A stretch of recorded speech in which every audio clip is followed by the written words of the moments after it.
Beekeepers, a little bit of effort goes a long way.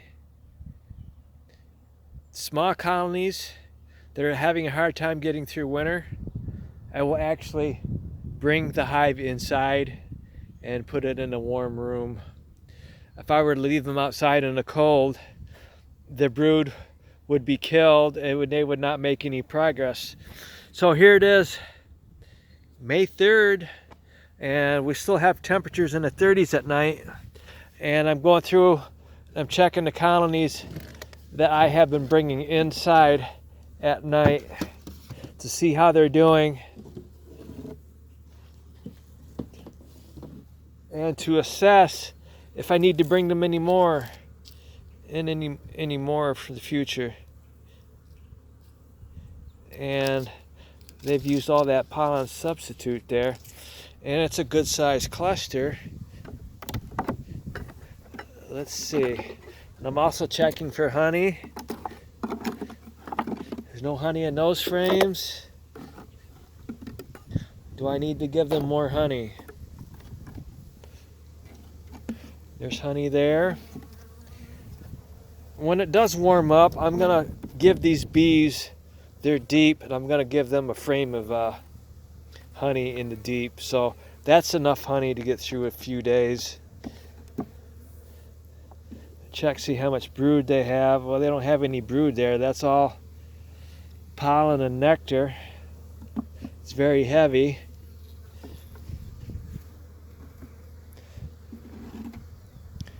That's all brood, capped.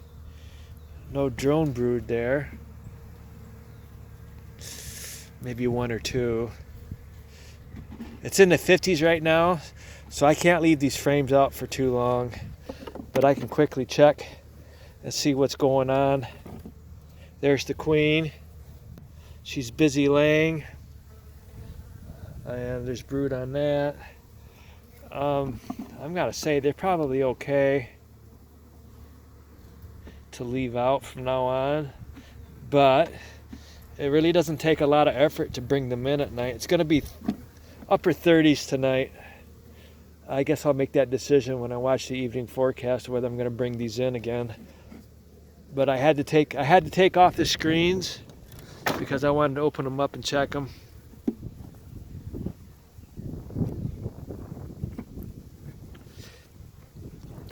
There's no honey on these frames here. Let me pause this and I'll take care of these frames.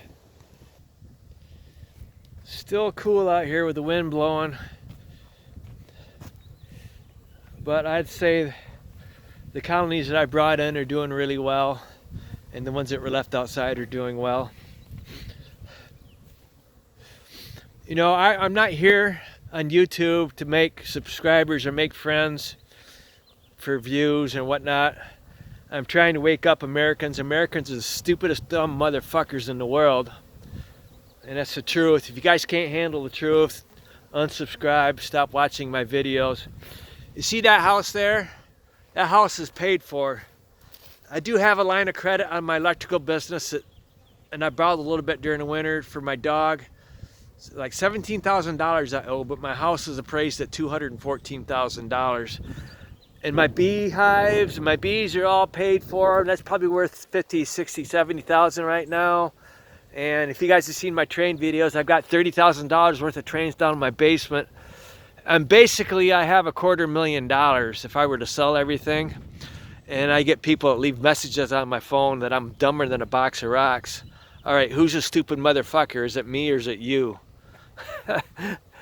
I'm sitting pretty good. I'm self-employed. I don't punch in a time card anywhere. I can play with bees as much as I want, and then I do electrical jobs when I have to or when I feel like it, okay? We'll pause.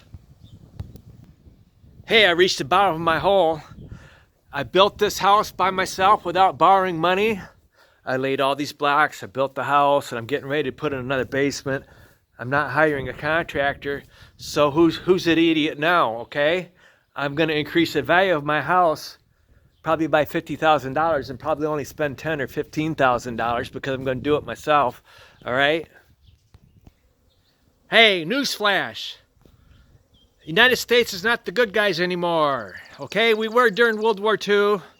We defeated, with the help of Soviet Union, we defeated Germany and Japan. But since World War II, the United States has become the evil empire.